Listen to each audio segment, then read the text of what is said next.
Before we start today, if you haven't watched the previous parts yet, I recommend going back and checking them first, because today's episode continues from what happened before. If you've been following along, let's continue. There's a particular kind of silence that doesn't feel empty. It feels intentional.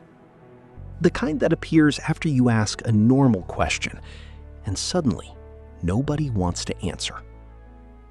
Robert Shafran had heard that silence before, and now he was hearing it again.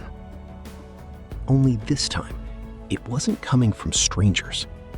It was coming from people who knew something about his life that he had never been told. For a while, the reunion had felt like magic. 3 brothers, same face, same habits, same strange feeling that somehow they had been living versions of the same life without knowing.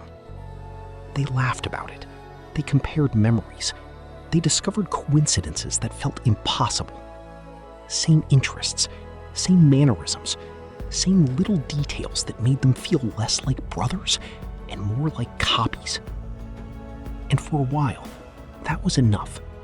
Because when something feels impossible, you don't always stop to ask why. But Robert wasn't built that way. Eventually, one question became impossible to ignore. Why? Why separate them? Why 3 families? Why did nobody mention this before? The more Robert asked, the less satisfying the answers became. Louise Wise Services never denied it. They just avoided saying too much. And slowly, a word kept appearing. Research. Not adoption. Not paperwork. Research. At first, nobody wanted to attach meaning to it. But then another word surfaced. Assigned. Not placed. Assigned.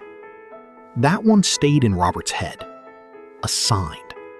As if their childhoods had been chosen.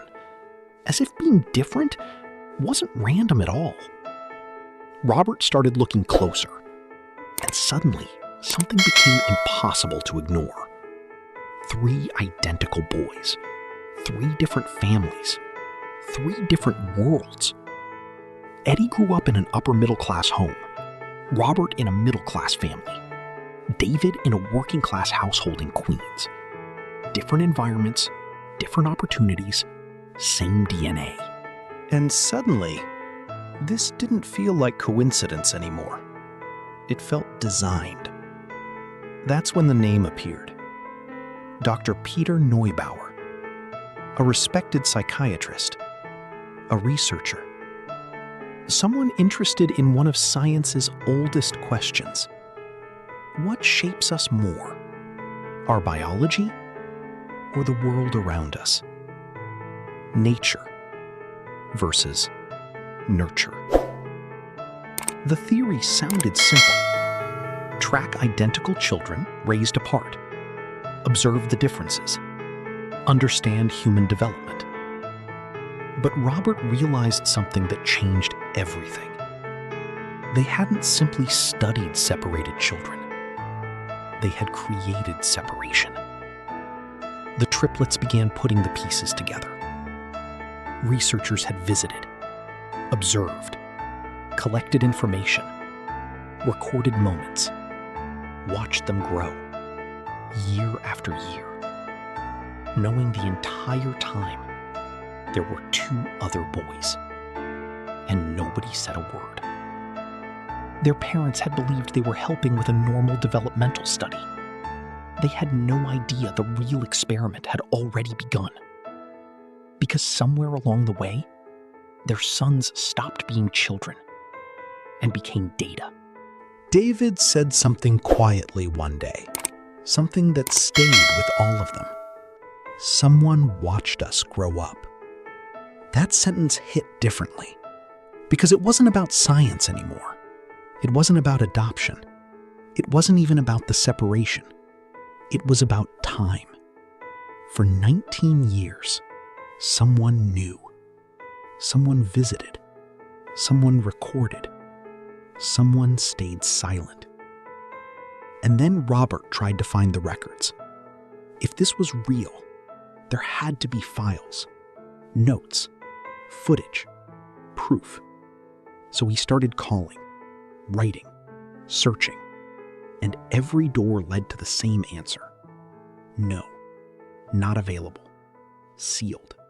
Eventually, the truth surfaced. The files existed, but they wouldn't be opened. Not for decades. They had been donated to Yale University, locked away. Not until 2066. Robert did the math immediately. 19 years old. 2066, he'd be 105. Suddenly, this didn't feel like protection. It felt like distance. Distance from accountability. Distance from questions. Distance from the people who lived through it. And that's when another question appeared.